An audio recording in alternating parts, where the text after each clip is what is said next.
hundreds of you contacted your local MPs about the conflict of interest at Ofgem that lasted for 22 months. And we've since received an official response from Graham Stuart, the Minister for State at the Department of Energy Security and Net Zero. Here's our next steps. Hi everyone, I'm Richard Winter with Over50smoney, and as I said in that little intro bit, hundreds of you contacted your local MPs about this conflict of interest that lasted for 22 months, when it shouldn't have lasted for longer than 9 months, as per Ofgem's policies.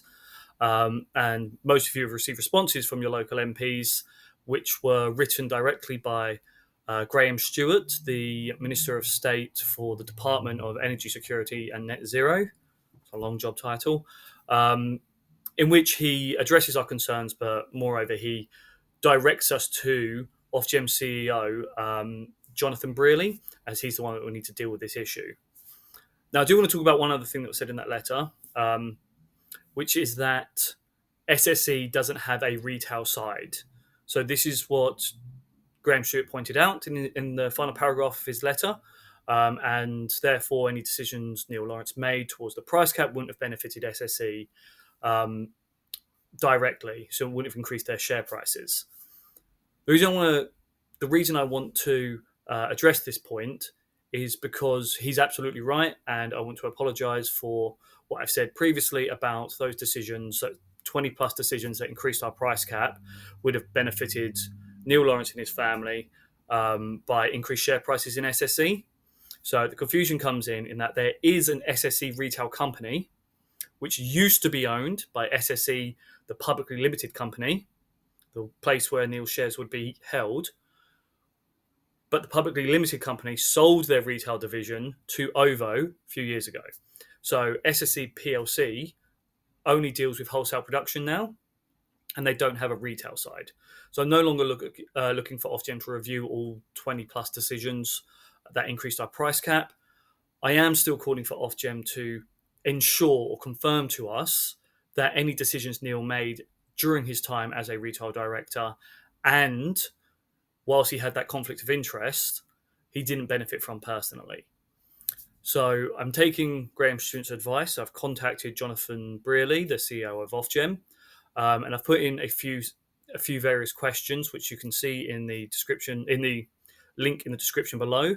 I'm also calling for Jonathan Brearley to explain what he's going to do about Neil's breach of civil service. So Graham Stuart pointed out, or informed us, I guess, that Neil Lawrence is a civil servant in a non-ministerial department of government. That's what Ofgem is. It's non-ministerial, and he's a civil servant. So therefore, he needs to adhere to the Civil Service Code, and any breaches of that, or suspected breaches, need to be dealt with by his manager, which is Jonathan Brearley, the CEO.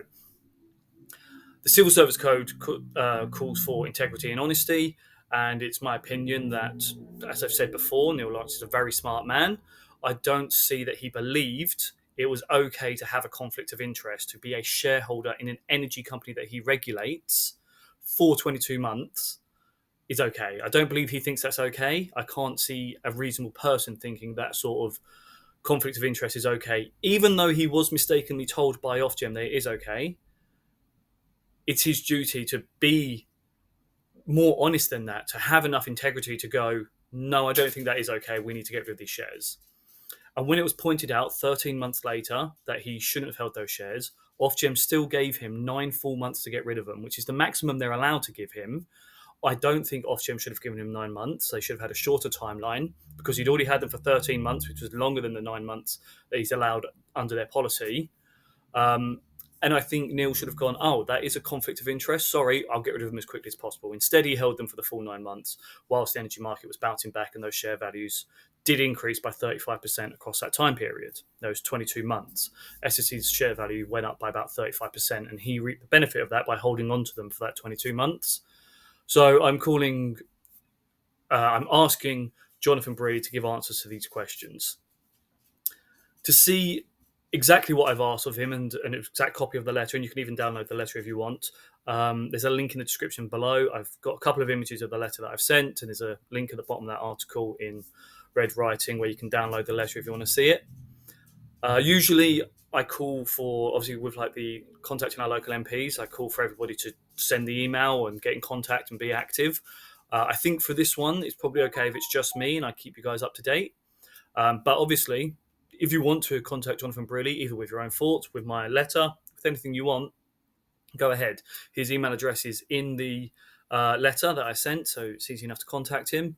But yeah, I expect whether we send one email or 1,000, the response from the CEO of Ofgem is going to be the same. And now that I know that Neil Lawrence is a civil servant who needs to follow the Civil Service Code, if we don't get reasonable answers from Jonathan Brearley, then there are next steps we can take to take it further up the ladder. So I'll keep you posted on all of that. So yeah, I just wanted to keep you up to date. I do still think that this conflict of interest is a massive problem. I think Ofgem preach transparency, and it's time for them to live up to that. I've got a lot of unanswered questions, which are in the letter that I've sent to Jonathan Brearley. But I am less concerned that Neil's decisions would have impacted his personal finances. However, I'm not 100% convinced of that yet. Still waiting for Jonathan Brearley to get back to me. Hope this update was useful. I just want to say thank you to the hundreds of you that did contact your local MPs and forwarded on the responses you've got. So I've seen that same letter from Graham Stuart dozens of times now, which is really helpful to know that the government, at least a senior member of government, has sat down, read our complaints, and given an actual answer and statement. It is slightly dismissive, but he has pointed us in the right direction, which is exactly what we're asking for. Either do the investigation or tell us who to contact to get the investigation done. And now we have that. So thank you to everyone that's been really active on this and been keeping me in the loop. I know I've not responded to all of your emails yet. I will get round to it hopefully over the weekend or at the beginning of next week. But I just want you to know I really appreciate this active engagement we're all having with Ofgem, our MPs, and everybody else to get the energy market into a better place. So I'll be back next week with a couple more videos. Please subscribe to the Over50smoney YouTube channel and turn on notifications so you get those as soon as they're uploaded. If they're relevant to knocking the price cap down or responding to a consultation or anything like that, I will post it to the petition as an update, so you should get that in your inbox. But just in case, subscribe to the Over50smoney YouTube channel. It helps us, which means we can keep helping you. So we really appreciate it. Thanks, everybody. Have a great weekend.